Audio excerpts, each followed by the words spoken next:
Welcome to TEDx 2022's kickoff event where we introduce our speakers. This guy over here is my co-organizer, Byron Foudy. And this guy over here is my co-organizer, Tim Totten. Our 2022 event is on January 29th. And each year we pick a theme. We picked the theme recently. Tim, would you like to unveil that for everyone? Absolutely. Well, I just hit the wrong button, but I'll click the right button. So this year we decided that with all of the some of the concerns going on about the pandemic we've been dealing with the last year and a half, there's been a lot of disconnection happening, sort of disconnecting from things, going back into your own pod, sort of not being connected to other people. And we think that while that's probably been a good thing for people to decompress, we're getting to a point where it's time to start connecting again. And so we've chosen the theme of connecting. We think this really fits a lot of our the talks that we've chosen this year, and it really does cover in a really exciting way, and you can go to our website and read sort of the reasons why we think so, and you'll see more of that coming out. But because we went through a very long selection process and found people that we really connected with, and their talks really are about positive connecting. So Byron, why don't you talk a little bit about how we chose our speakers this year? Our speaker process, 115 applications were brought in this year. We anonymize all of them, send them out to a big reading committee. After the reading committee sends back their top 15s, we take the talks that have floated to the top of those top 15s, and then pretty much the executive board sits and decides from there with scores and fighting and compromise to pick, again, an amazing cast for TEDxEustis. And actually joining us now is going to be our first such person. So Shireen, we're going to be bringing in Shireen. Make sure that you put on your camera and your microphone. Hi, it is Shireen Kam. How are you, Shireen? I'm great. Thanks for having me. Well, thank you for being here. Thank you for applying to be a TEDxEustis speaker for 2022. In your regular day life, you have a pretty exciting role, don't you? I do. I mean, it depends which part of my role you're talking about. You got a lot of them, don't you? Yeah. I do. I'm a stand-up comedian. I've performed across the world, from Africa to North America. I'm the host of the podcast Creative Breakthrough, where we provide informal mentorship to creatives of color.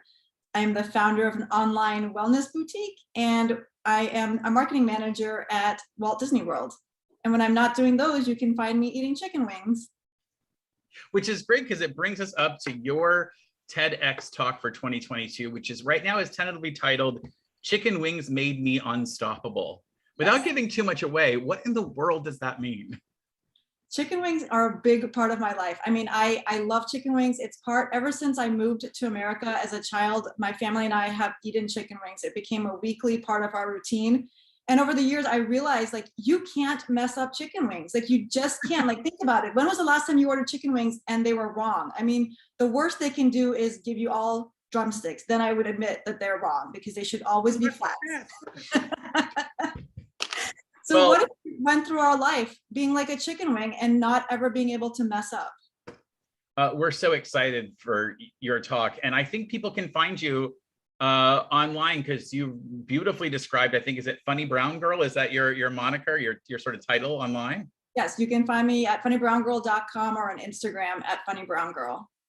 That's really fantastic. Well, thank you so much for joining us. We really look forward to your talk, and good luck with your you working with your coach and putting together a really an idea worth spreading and a talk to remember.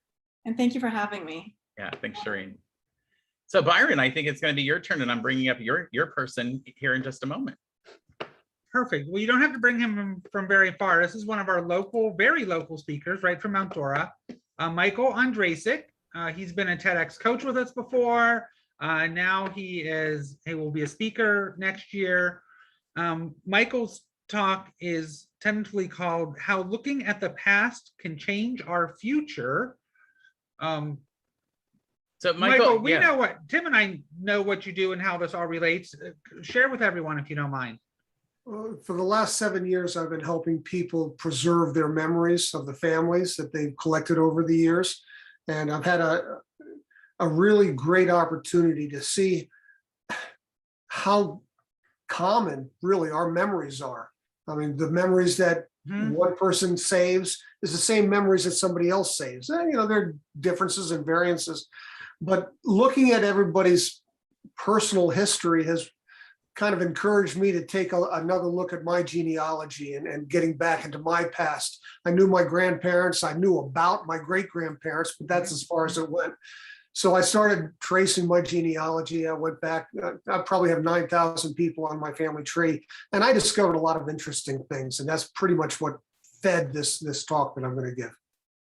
Michael, I'm really excited because you've been a TEDx coach before, so you know what the process looks like, and you know what it takes to really get to that talk that is really going to change people. But I also really love that, you know, because we don't choose our theme in advance. I love how well your theme really fits, how well your talk really fits our theme, because it really does show that we aren't that different from each other. We can connect to other people by how much our memories mean to us and how that can change the way we deal with each other in the future, right? Exactly. I don't think I realized that before I got into the job that I'm now doing. I don't think I realized just how much we had in common. It's amazing. I must have seen the same Chuck E. Cheese birthday party 100 times with the clients that came in.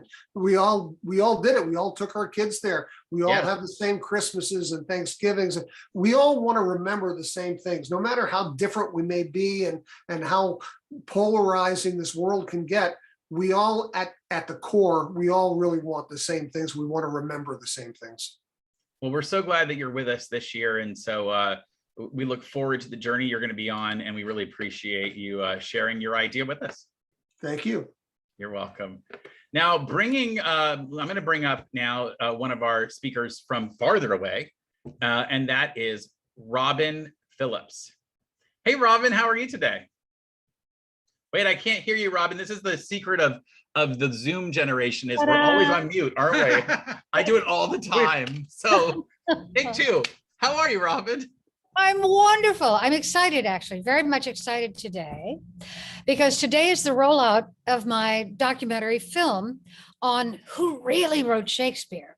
Well, that's interesting, because that's kind of what your talk is going to be centering around, that search. So we're so excited to have you. So the title we've chosen so far is Solving History's Greatest Literary Mystery. What made you take on this idea of a documentary about this greatest literary mystery? Well, I saw the film Anonymous, and being a playwright and an actress, I thought, you know, it's about, it proposes that the man from Stratford did not write these works. And I thought, what? And there were so many details that just didn't jive. You know, his 7 siblings were illiterate. His 2 daughters were illiterate. And so I started looking into it, because I wanted to find out how much was the director's literary license. And it took 5 years to do it. And in seeking the truth on this, I was transformed into a more authentic person. And, you know, in this day and age, truth matters more than ever, doesn't it? It absolutely does. Now, you've got a lot of experience in on stages, and you probably can't cut it down to 20 seconds, but I'm going to make you. What's your experience been like on stage? Because you've usually done this in terms of as an actress, correct? Well, I've actually, for years, I've produced 1 and 2 woman original musical stage plays about the lives of Agatha Christie, Edith Piaf, Eric Satie. And I did, when I started researching this idea of who really wrote Shakespeare, I put it on as a stage play. Oh, mistress mine, where are you roaming? And then I was asked to, it was so successful, I presented it at a Shakespeare group at the Cosmos Club, and I was asked to take it to a conference in Chicago. Props, costumes, lights, I don't think so. So I filmed it and presented that instead, and that gave me the idea, I know, I'll make a documentary. Exciting. Well, we're going to have you pretty bare on our stage, just in regular clothes. So no, a lot of props and everything else. But Hello? Is anyone there? We know you're going to bring us a great story. Robin, thank you so much for joining us tonight. Just a short little snippet of what you might be bringing to our stage. And we really appreciate seeing you here. So thank you so much. Thank you so much for choosing me. Thanks. All right, Byron, the next one is going to be yours. It is, and as she's popping up, ah, there she is. It's Elizabeth. Make sure she Tran. unmutes yourself. There you go. Welcome, Elizabeth. And I think that is actual cloth clothing, but that's not, I don't think what you're going to be talking about when you're on stage. Give us a little preview. Sure. So hello, Audio everybody. preview. My name is Elizabeth. Very, very honored to be a part of this. This has been a huge dream of mine to speak at TEDx. So I'm just very thankful and grateful that you've had the opportunity to have me be on it. I am the founder and president of Teens Go Green, which is something I started when I was 12 years old. So over the last 14 years, I've really been passionate about promoting sustainability and minimal waste. But it ended up being, so as you were mentioning clothes, trash fashion was the most appealing thing that everybody wanted to learn about, people wanted to see. And that's when I decided for my last 2 pageants at Miss Florida USA, I made my gown completely out of garbage materials from my home and office. So I'm going to talk about turning trash into fashion. And I think maybe, just maybe, you might wear something. Maybe, but I think you guys have to see before. You have to come to the event. Yeah. Oh my goodness. Well, you know, you've actually mentioned, I didn't even know the Miss Florida stuff about Elizabeth Tran. So we're really excited to see more. And we're really, I'm really pleased by the age range of people that we have going to be on our stage. So Elizabeth, I bet you're used to being hearing that you're the youngest person going to be appearing on a stage, but we actually have somebody even younger. We'll meet him later. But Elizabeth, I am so excited for you. I know you have a really great path ahead of you, and you're going to bring us an awesome TEDx talk. So thank you so much for being here tonight. Thank you so much. It's my honor. All right, and we'll figure out, see, what people don't know is I have to click a bunch of buttons to bring people on and off stage. In fact, so as Elizabeth steps away, we're going to bring another Central Florida speaker. Elizabeth is in the Orlando area, and our next speaker is coming to us from Ocoee. He should be popping up any moment, I hope. And he should, because I kicked him out of the one side. Need, like, extra. I don't know why it's taking a second to bring him in. I hope I didn't lose Kevin. Let's see, panelists. Yeah, there he is. Kevin, you just have to put your video on. There he is. you are. Yay. Hello. We have Kevin McGuire coming to us from Ocoee, which, if you're in the Central Florida area, you'll know is a bit west of Orlando. And Kevin, in your daily life, you are really heavily involved in music, and may explain your microphone setup. So tell us what you do.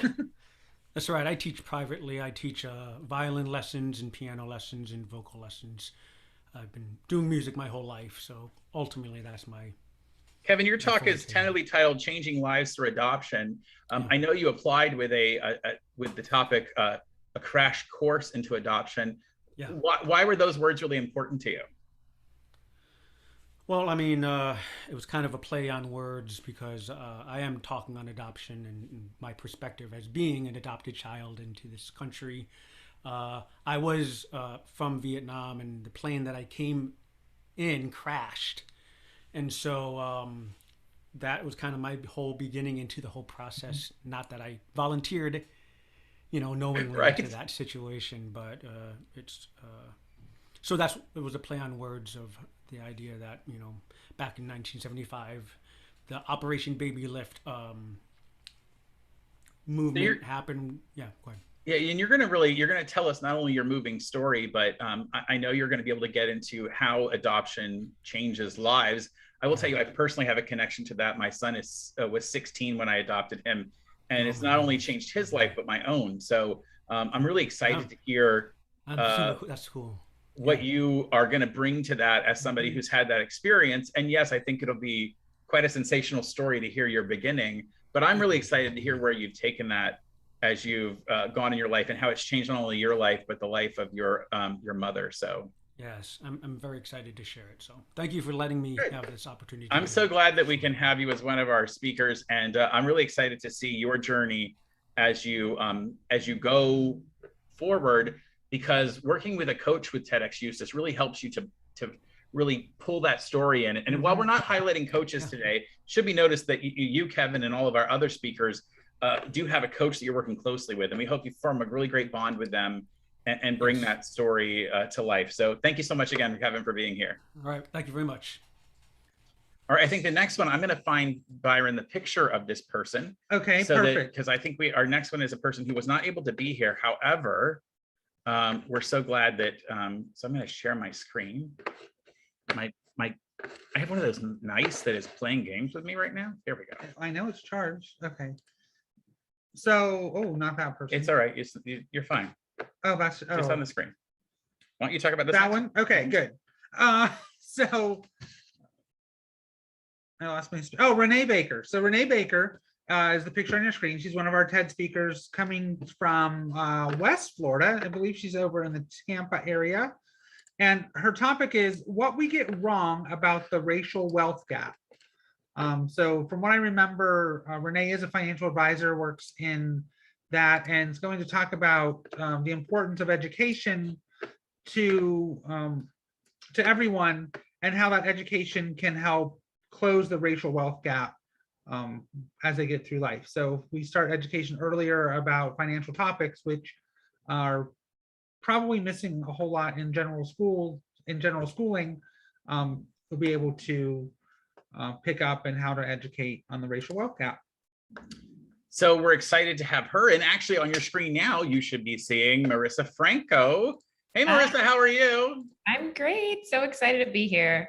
I'm so glad that you're here too. You're one of our 14 speakers that have been chosen for TEDx 2022. What did it mean to you to be chosen to give a TEDx talk? I think it means like there's ideas that have been percolating in my head that have really, really changed my life that I think could really change the life of a lot of other people. And so it just means getting the opportunity to share that and help, I guess, change the culture. I know when we called you to tell you that you had been chosen, one of the things we explained, it's so much fun actually to make those calls. It's harder to make the calls to tell people they almost made it and didn't, but I do make those calls too for the people that were on the edge. And they usually are very friendly and kind. But calling you and being able to say that you were chosen, really what it meant was that you had appeared at least on 3 lists of readers in their top 15, and that we were really turned on by your idea, so to speak, and that your idea really spoke to us. And your application was very effective at telling us exactly what you wanted to talk about. The title that so far we are using for your talk is Why Friendship is Just as Important as Romance. Can you unpack that just a little bit and give people a short preview of what you're going to talk about in more detail on January 29th? Yeah, I think all of us have received these cultural messages that we need the one and that we need a puzzle piece to completion. And as a friendship expert and someone writing a book on friendship, I'm going to talk about why that doesn't make sense and why it hasn't been true historically throughout our society, why friendship is primarily where we used to go for romance and spouses are where we went for practical reasons and resources, and why there's no reason why friendship can't be at the center of our lives in terms of friends being life partners or friends sharing health insurance. Oh my goodness. There is so much I know you're going to bring to it, right, Byron? Yes, I like that a lot. Yeah, that's even adding to what you talked about in your application. And we love that. Have you gotten a chance to already talk to your coach and start sort of having a conversation about what your talk is going to be about? Yeah, she's already given me some great advice. I actually met with her today and got some feedback on my initial draft. Oh, that's so exciting. Now, we know this is a sort of a long time, like preambling before the actual event, but other TEDx speakers will tell you it does take a while to get that perfect thing. And a TEDx talk kind of becomes a calling card for people. Does it make sense to you why we chose the theme connecting after hearing your idea of your talk? Absolutely. I mean, I think my talk is fundamentally about connection, the idea that one person can't be our only connection and that we need to find fulfillment, not just from the one, but from the many. Well, talking to you already makes me want to go, like call my friends and be like, hey, hottie, how are you? I don't know, I'm just teasing you, but I want to be like, I'm starting to think about, wow, I really do make seriously good connections with friends, and I do feel strong feelings for them and don't recognize what that is. So I really love that. And I'm so excited to hear more. Like, we do this because we want to hear your ideas just as well as we want to share them with anybody else. And yours really is we're so excited to have you. So thank you so much for joining us tonight. And we can't wait to see you in January. All right. Thanks, dear. All right, let's see if the next one is another person who is not here, but let me pull up his picture. Okay. Now, I heard he's on an airplane right now. So what? Is that right? Yes. What airline's not going to let somebody do a Zoom call It would be a little mean, weird from 15F to be like getting on a Zoom. I mean, as long as he's not in the emergency exit row or something. But This is Keenan Birch. He's a speaker coming to us from Southlake County, if I remember correctly. Maybe Kennan. Actually. Kennan, did I say it wrong? I'm sorry. Yeah, it's all right. Okay, so it is Kennan. I see that. I like me better when I'm around you is the working title for his speech. And Tim, can you explain that just a little bit better for everyone? Yeah. So Kennan is a branding expert, and he's going to tell a really great story about someone who said this to someone else, and how companies can use this to create branding that makes people feel more comfortable around that brand. You know, you get it sort of a brand does something you like, and therefore you feel more comfortable when that brand's around. But also, I'm really thinking we're hoping he kind of touches also on how you can use that personally and use that to do better connecting with people. So we're really excited that he is going to be joining us. And if he wasn't on a plane, he'd be here to explain it to yourself, but that was scheduled before this was. So we couldn't get him. It didn't make sense to change his flight, but Kennan, we're so excited to have you with us. And he is an expert in the field of branding and is going to bring us a really great presentation. Now, coming to your screen as well is Tori Kubik. Tori, how are you? I'm lovely. How are you? I'm fantastic, and it's nice to see you upright and completely limber. Half the time you spend it, am I right? You spend inside boxes and contorting yourself? That is correct. Yes, I'm a professional contortionist. And I've been doing that, touring the world and doing different shows, but it's taught me a lot more than, just the physical or the performance aspect. It's taught me about myself. That is that's a very specific thing to get into. So, I mean, yes, to get into the box, whatever. But I mean, no, like that's a specific thing to say, I want to do this. So what led you to decide that you wanted to take on this thing that we normally only see, in Cirque du Soleil or in sort of, Asian, heavier Asian type dance troupes or whatever else? Yeah, so I grew up dancing and doing gymnastics, and there were really great parts of that, but there was something missing. I dealt with a lot of trauma and anxiety from those art forms, and they were beautiful and taught me a lot. However, there was something missing, and I knew I needed to find something else. And eventually, I was an adult. I was started late, but I transferred to contortion, and it's hard to find. Was in New Jersey, New York City, and I couldn't find a proper coach. So I had to go to Vegas, and then I had to go to Mongolia because I wanted to study a specific kind of contortion, because it's the kind that I researched that I knew would be the best, the most beneficial for an adult to train. And when I got there, I had to train with, the beginners, like the 5-year-olds, the 7-year-olds. And, it was just me and the beginner class, but I just kept going and going, and it taught me a lot about turning in and meditating in a way, and so it definitely that kind of brings us to a little bit to your talk title, which is right now, Think Inside the Box. Give us a real short preview of what you're going to talk to us about, what you've learned through all of this training to be a contortionist.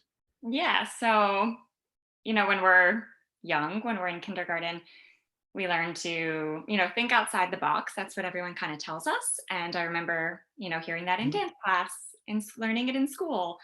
And that is great. I think creativity should be promoted, and we should keep connecting to others. And that's how we kind of do that. But we also have to connect to ourselves. And we lose the sense of self so much because there's an overload around us. We have so many tools, but there's such an overload, we don't know which ones to access. And I think if we know how to turn inside, then we'll be able to access the external tools so much more efficiently. And that's what I learned in contortion, ironically. I had to go inside, and I saw the world completely different. Well, we are excited to not only hear what you're going to tell us and talk to us about that idea of thinking outside the box and connecting with ourselves, but also possibly we might see a little demonstration, maybe if we can talk you into maybe a little contortion or getting inside the box. Or Maybe you could twist my elbow. You might be able to twist your arm. I'm not sure I can twist her arm enough to make her do anything because she's used to it. Well, listen, Tori, it's so wonderful to have you with us, and thanks for being on this presentation tonight. Thank you for having me, and I'm excited to listen to the other speakers. I'm already super inspired from everyone else as well. We look forward to seeing you in January. Thanks. Well, I'm going to bring up our next speaker, and Byron, as she gets ready to come to the screen, why don't you share? Dr. Neal is with us, our first Katie Neal, joining us on the screen. You know, what a timely talk. This title, wait till you hear it. Science is not the truth. It's not the truth. What? Are you lying to us? Of course not. Go ahead, explain. Oh, I just really believe that science is not the truth, because they are not only searching, but they are researching. And when they find something new, that doesn't mean that they lied. That just means that they found more information. It's kind of along the lines of Robbins searching for the truth. And so it ties in that concept that that we as many scientists need to always be searching for our own truth as well. You know, Katie, you have some great experience as a TEDx speaker already. You've spoken before. Though none of our readers actually knew that. We took all of the identifying information out of every application so that they were chosen just on the strength of the idea. And one of the things that Byron and I and the rest of our organizing team, who you'll meet in just a little bit, we all sort of have watched TEDx conferences in the last year and a half address coronavirus head on. One of the things we really liked about your talk is that we've heard from a lot of people who maybe are distrustful of the CDC or elsewhere because sometimes the truth changes as more research is done. And your talk hit us so strong as a way for us to maybe not talk about coronavirus directly, but to talk about what the science looks like, and the fact that science is always searching for the truth and a better truth and more understanding and researching. So we're really glad that you're able to be with us, and we hope that that what you bring to our audience is going to open their eyes to all kinds of science and how it works. I'm so excited. We're so glad to have you. Now, have you had a chance already to connect with your coach in some way? Okay, don't tell anyone else, but I think Just I got us. the best coach. You think you have the best coach? Yes, I'm Who's your pretty coach? Heather. Heather Elmadi, who was our very first TEDx speaker, and who also puts on a TEDx conference of her own at Lake Sumter State College, TEDx LSSC. So while I can't say that you have the best coach, I know you have a really good one. So I can't say that because there are other coaches, and I love them all, so we can't do that. But yeah, she's very lucky, and we know you're going to have a great journey. So hey, thank you so much for joining us, and we look forward to seeing you in January. Thank you. All right, well, give me just a moment to send you back to everyone else in the webinar portion. So it'll take just a second. And we're actually bringing someone on that had applied in the previous year, Byron. And her application was amazing at that time. And but because of the way that the system works, it didn't fit with that year. Theresa Roth, how are you? Yeah, I can't hear you, but that's because you're on mute, just like all the rest of us that ever have been in Zoom. Theresa, I'm gonna while you put yourself back into this realm, you had applied before and it just wasn't the right time, but now you've had a couple more years under your belt, you've had a little more experience, and in the meantime, I made sure I went to your amazing bakery. You've been to Allison A Bakery in Mount Dora. Thank you. I could tell. Thank you. It's really fantastic. You're going to talk about trading your career for your passion. And we know for some people, those are the same thing, right? For some people, they're able to make their career their passion, but you got started on a different path and then sort of took a crazy well, not crazy, but an unusual turn, right? Oh yeah. I started on a very different path. I went to school for many years to become an emergency medicine physician, and I worked for about 13 years as an emergency medicine physician. And then I had a big change of heart, and now I am a small business owner, a baker, covered in flour most days, and feeding people lots of treats. So tell me, because I think this is important and will really feed feed, sorry, into your talk, which is obviously that's emergency medicine is an extremely, it's a demanding job. It's obviously one of those jobs that we consider highly prestigious. You've gone through all that work. But if it doesn't fulfill you, so tell me a little bit about what you get out of running your bakery and doing that you didn't get with no fault of emergency medicine, but it just didn't do it for you there, even though you were in a prestigious job. Well, I think because, baking is my passion. I love everything about it, from making up a recipe to, perfecting it, to seeing how people react to it when they like it, to providing wonderful treats for people for different special occasions. And, it's so rewarding and it's so fulfilling. And, even though it's much harder work than working in the ER, it's just so fulfilling. And I'm just, I'm content. Well, that is fantastic. I have a couple doctors in my family, and I know that it is their passion, and they would not switch that. So what I love for you is that you were able to find that, even though you had been really pushed into the medical field. I think the story you're going to bring to us is more than just a, hey, you can do it story. You're going to really teach us a little bit about how people can sometimes be pressured to do one thing that's opposite of passion. Maybe how we as a culture can do a better job of encouraging passions rather than creating these expectations for people that may not fit with their passion. So I'm excited. I'm also just going to tell you right now, I don't know if you make brownies, but I love brownies. I'm just saying, you could always see how much I love them. So you could. All right, well, Therese, thank you so much for joining us, and we would love to see you soon. Okay, take care. Thank you. Bye. All right, Byron, why don't you introduce our next? Yes, okay. And he'll unmute himself. Perfect. So, we talked about having our youngest TEDx speaker, and here he is in his gaming chair instead of an office chair, it looks like to me. So that's very teenagery, but this is, and I hope I remember from 15 minutes ago, Leo, building connections between generations. How did I do with the pronunciation, Leo? That's awesome. Fantastic. Oh my gosh. You're like one of the only people who pronounce it right, not like my school's teacher.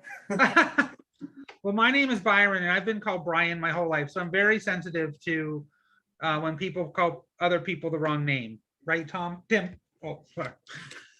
Hey, Leo, you brought us a really great idea about ways to build connection between generations. That there's quite a bit of generational divide. And I mean, I know that from my generation to older generations, also to younger generations. And you've done a lot to connect with people in your time. So tell us a little bit of your background and what drives you in your life. Sure. So let's start with the story. Okay. And a day of 2020, I came to America from Hong Kong, which is a city that is in China. I think you all know about that city. And what I discovered during this trip, during this adventure or journey, is the generational division is happening globally. What is generational division? Let me give you an example. So to those of the old people here, let's say, have you ever imagined in your childhood that everyone will have a cell phone? You can use it to call, to text, or even to order the food. After 30 minutes, there's some food knocking on your door. Have you ever actually imagined that before? Well, I bet some of you did not, right? Once I was not in America, I think that, okay, in Hong Kong it's happening, but how about America? Is it happening as well? In America, I met my first friend called Jackson. I asked him, why are you so sad? He said, oh, because my mom said I have a headache because I am always on my phone. I did some research about that. No, you're not. That does not affect anything. You're just on there for like 15 minutes. Doesn't really matter, right? So I discovered that generational division is happening globally because I experienced the whole thing, the same thing in Hong Kong. Well, we know you're working with your coach already, and so we're excited to see what you bring to us. And you're going to come to us from, I think you live in Massachusetts now? That's correct. So I'm glad you're going to get to travel here and maybe see, more of America, but also to bring a really great story and a great idea to people who will be, a lot of them, in different generations from you. So it's gonna be nice to hear from our youngest generation and sort of hear what's affecting your life and how we can do better to support you, but also to understand better. And so that's exciting. We're really glad that you're here with us today. Yeah, I mean, if you Thank want you to so much. if you want to research the older generation, Lake County, Florida, It's a great place to come. We got great place to come. We got a lot of older generations. Hey, Leo, thanks for joining us. Okay. Thank you so much. Our next speaker is, we only have two left, which is pretty yes, impressive. We're doing this absolutely. pretty quickly. You should be very happy. This is not a 4-hour program. And we're bringing to the screen Tia Young. Tia, how are you? I'm great. Thank you so much for having me. I'm so excited to have you here. Can you give us just an idea of your background and what you do on a daily basis? Yes, I'm the founder of Tia Young Image and Etiquette. So what I do is teach soft skills for success to my clients. So good manners, proper protocol, social skills. I'm fascinated. How do you, where do you get your clients from? Now, I don't want you to go too far into detail, but who are your typical people that you're talking to? Well, as you can see, you talked about airplanes a couple of times. A couple of the speakers you see behind me, I have an airplane. I'm a former international flight attendant. So I've seen a lot of bad manners during my years. I've flown for 14 years and I stopped flying to become an etiquette coach. So I've been doing this 20 years now. But just bringing back the lost art. My mom always taught my sister and I to be nice and polite and have great manners, say yes, ma'am, no, ma'am, thank you, no, thank you, those kind of things. And I didn't see it growing up outside of the home, traveling around the world. So I just wanted to bring the lost art back of good manners. I think you're probably happy you're not on planes right now, because there's a lot of etiquette not being used by some people on planes at the moment. I have some good friends who are flight attendants, and the stories that I hear. But your talk is titled "Etiquette: The Lost Art," and one of the reasons why we were so excited, that the entire group that chose talks was so excited, because the other than coronavirus, the other most commonly discussed thing right now in TEDx world is political strife, social media echo chambers, all of these things that are pulling people apart, that are stopping that connecting, right? And we don't want to hit that head on, because we think it's not as interesting to just say, let's talk about why people aren't nice to each other. But you came around at the exact right time, brought us this idea of teaching people etiquette, and we think it's going to be so valuable. How is learning better etiquette going to make us a better society? Well, it's really simple when you think about it. It's just being polite and kind, being considerate of others' feelings. That's all it is. And as we, was it Leo that was talking about the generational differences? Now that technology has taken over, we've forgotten about those soft skills. So it's just kind of reminding us about those soft skills and modernizing it in some way or another. Well, Byron, I don't know about you, but I'm so happy to have Tia on our stage, because it's a lesson we really need to give people again. Thank you so much. I'm excited. We have to be on our best behavior. Well, I'm going to be learning from her too. I'm doing it as much for me as anyone else. Thanks, Tia. Thank you so much. Well, joining us now, Byron, is a friend of ours, and we did not choose him because he's a friend of ours, because again, we anonymized everything. No one knew who he was. Why don't you introduce our last speaker? Sure, of course. As you can see from his office there, Leesburg High School, it's the principal of Leesburg High School, Michael Randolph. And he's talking about changing the narrative of a school, and he does that through social media primarily. So go ahead, give us a preview of how Leesburg High School is a better place because of you. Yeah, but start with what Leesburg High School was when you first took it over, because I remember the reputation of Leesburg High School before you changed it. Absolutely, and thank you guys so much for having me here tonight. And again, we're very fortunate to work a part of a team as well. So in 2017, when we started our journey at Leesburg High School, we had a lot of other people telling our story and really controlling our narrative. So our goal over the last 4 to 5 years was how to take control of that narrative through various platforms, especially through social media. Now, a lot of people say, whoa, social media as a high school principal, that's not where you want to be, but that's exactly where we want to be, because we want to be at the fingertips of our students and of our parents and of our community at all times. You know, Michael, that's where I don't live in Leesburg, I live in a neighboring community, but I remember seeing all of the stories about Leesburg on social media, the people who were worried about fighting and you know, dangerous things, and the school not doing a great job at teaching kids and all the other things. And you didn't hear any of the good stories because those don't make the headlines in social media, do they? Unless you're driving that narrative. But Byron and I have both been able to come to the school for various things and see what you're doing to positively affect the pride that your kids have in their school. And I got to tell you, I don't recognize your school anymore. And I mean that in a good way. I don't recognize it as the old Leesburg. Can I tell you, it's all about celebrating our students, our teachers, and our community. We are so blessed to live in such a great community that supports Leesburg High School hand over hand. So my goal and my job is just to celebrate and to break down the walls and to make sure to show the community the great things that are happening inside the doors of Leesburg High School on a daily basis. Because again, we have amazing things that are occurring with our students, teachers, and community. Michael, tell me, when you started to change the narrative of your school, taking control of that social media presence and putting out stories of positivity about your students, how did that change the students? And are there some metrics that show what effect it's had? Absolutely. Every single day for the last 3 years, we've shared 180 days of joy. So we've shared the best part of our day on social media. As a result of that, we've worked with our district and we've linked our Facebook page to our district website, and we've completely changed the algorithm on Google for Leesburg High School. So when you Google Leesburg High School now, you are driven to our Facebook page and to our website because those are our top hits. So for families that are moving in, they are finding out about our Cambridge Advanced International Certificate of Education program. They're finding out about our construction program. They're finding out about our fine arts programs and our CTE programs instead of hearing other narratives about our school. So it's been a fun journey, and really using social media to help kind of take the bull by the horn, so to speak. And how has that affected the performance of your students? If they're not having to see all these negative stories about them, they're hearing and seeing positive things. Has it changed the way they see themselves and how they perform?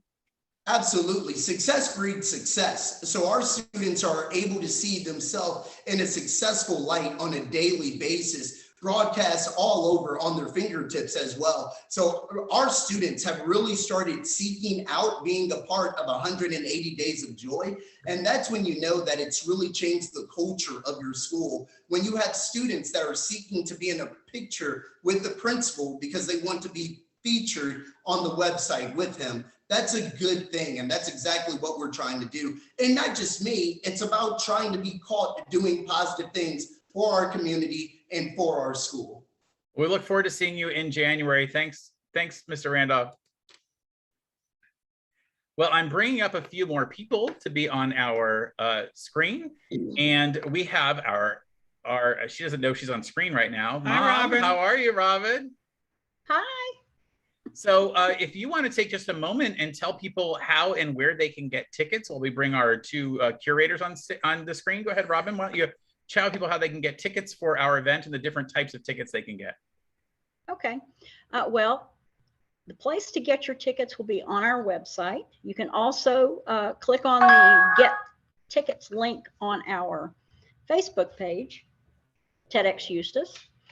But TEDxEustis.com always has a lot of really good information. And if you run into people that talk about wanting to be speakers or coaches or concierge, they can go to the website and learn all about that. So I encourage people to use the website. We have two different types of tickets this year. We have our regular ticket for just a single person, and that is a $50 ticket. And we also have a ticket where they will actually be sponsoring a high school student. They do not pick the high school student, the high school will, and that ticket is $75. So they can buy both of those tickets will include lunch for either the single attendee or the single attendee and the student. And it's exciting because this year, Byron, we have a great venue, don't we? We have a great venue. So those of you that have followed our journey over time, our very first venue was cute and quaint, and freezing cold. But we outgrew it. And then last year we needed to have an expansive venue because we were dedicated to having a live TEDx event. And we did that by having a venue that was grandiose and only half filling it. Well, this year we are very happy to announce that we are partnering with Eustis High School right here in town, right down the street, and that will be our venue. We are able to use our auditorium. And the cafeteria. And the cafeteria for lunch. So we'll have everything all self-contained on campus. And we're very happy to have that. You know, as many of you know, we asked the video team from the high school and their teachers and mentors to be the videographers for our event. So they're going to have some home field advantage there. And we get to those student tickets that are sponsored by those people who feel generous enough to spend an additional $25. Those will be chosen by the faculty and staff at Eustis High School for students to be able to have their own TEDxEustis experience. And we think it's important, as you might see from the speakers we've chosen, to encourage all generations to participate. And I think it'll be really great to have some young people also involved. Now, speaking of that selection process, we have our two curators here, and they're the ones who are working so hard to get our speakers and their coaches ready for the day of TEDx. We have Peter Kanjosian. Hey, Pete. And Tim DeTellis. Guys, thanks for joining us and for leading this this drive to put on the greatest TEDx conference that anyone has seen anywhere. This is historic. It's going to be exciting. You know, both of you have been involved for many years in the past. Tim specifically as a speaker, and Peter has, I think, probably watched more TEDx talks than anybody I know, and he's got a lot of great experience and is a great cheerleader for our speakers. Tim, what are you looking for to put on stage? What kind of what's the overall goal of what we get on our stage for January 29th? It's really about an authentic story and an idea worth spreading. And what we really love watching are the speakers that present an idea that really captivates our attention, but then becomes something so unique. As you know, there's a lot of conversations we can have about how to connect in a world that is disconnecting, but their perspective or their point of view kind of brings us back together in a new perspective. And that's what we're really thrilled about for January 29th. Not going to want to miss it. Now, you know, Peter, I could have asked Tim this question, but I think I'll ask you. One of the great things, and I think our theme really fits this, is not only do we get the speakers to be able to give the talk of their lifetime, but often they connect really well with their coach. And so you've paired up people with coaches. What do you hope that they get out of this other than just giving a TED Talk? They're going to be able to establish a real connection with these coaches. This year, more than any other, I think we've paired up coaches with the exact speaker they belong with. I'm real happy with the way things worked out. Well, I know our coaches are looking forward to it, and it is great. Tim, you can tell us that sometimes you can get a coach that you did not know that you were going to make a lifelong connection with. Isn't that right? That is correct. I spoke for TEDxEustis 2020, and my coach, Mike Worf, and I are still lifelong friends, do a lot of meetups and coffee and go over his house for dinner. He's come over my house for dinner. And you know, it's really about helping that speaker release that idea and structuring their talk to be as authentic as possible. I think one of the things I love about TEDxEustis is you all bring to the stage not only world-class speakers, but you let their ideas be extremely unique to themselves versus, oh, we want to kind of copy the rest of the world. So it's a one-of-a-kind event, and it's a world-class. So it's definitely, right now, I think we're in these formative moments right now as the speakers are writing their first drafts. And I'm telling you, today, Peter and I were on a conference call with one of our speakers and her coach. It is energizing, and we are so early in the process. And the process works everything out to even be better come stage time on January 29th. Well, speaking of January 29th, we do a run through with all of our speakers on the 28th, but we also need all of our support staff. So as much as the speakers and the talks and all of that is really important, we can't do that without the people who help make it happen. And Robin, as the operations manager, you're involved with so much behind the scenes that people won't see, but you also need some frontline people. So are you still looking for concierge staff? Yes, I am. I need 20 bodies, 20. And they can be teenagers as long as they're willing to take direction and do as they are asked. It's really important to have enough people because there are a lot of things going on the whole day, both days. So you really need people who are a little bit selfless there, because while I know that you occasionally try to allow them to sit in on a couple of talks, really they're going to be doing the behind the scenes work. That means they're not going to get that experience of the day. They're helping to make other people get the experience. Is that right? Correct. Yeah, it's really difficult if someone comes in with the idea that they are there to be an audience member rather than to serve. And you have to be someone that wants to serve to do the concierge position. So good. So yeah, that means that if you just don't, if you're looking to just get in without paying for a ticket, concierge is not the way to do it. Just spend your $50 or watch the videos later, because they'll all be put on YouTube later on.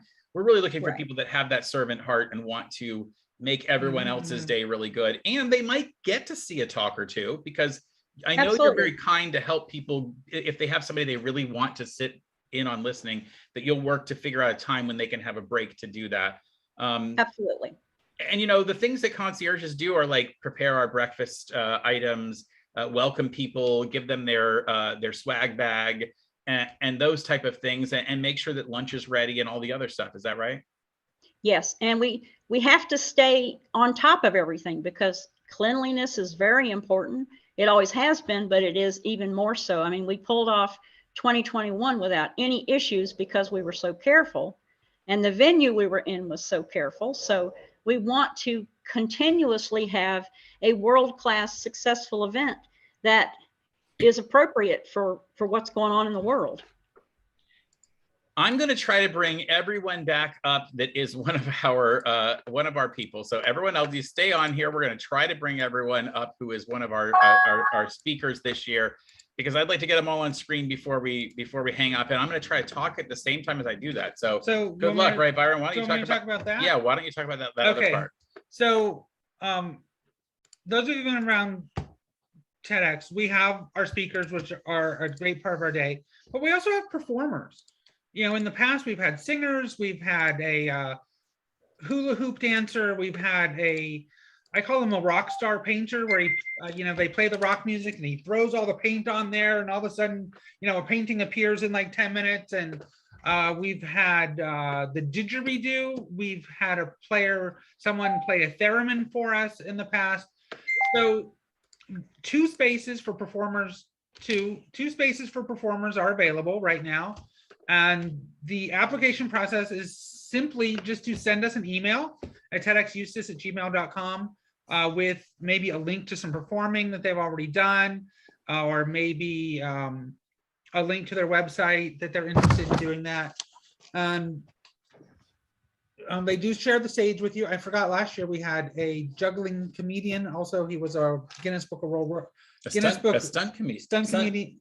Comedian, magician. I don't remember. I don't know. He did a lot of stuff, and he was part of the Guinness Book of World Records, and had a lot of fun with that too, as he's like juggling. I think everyone's sledgehammers. Yes. So those are available. We like something a little bit unique and interesting, but if you know anyone, that is open and available. Yes. So we're taking applications for performers.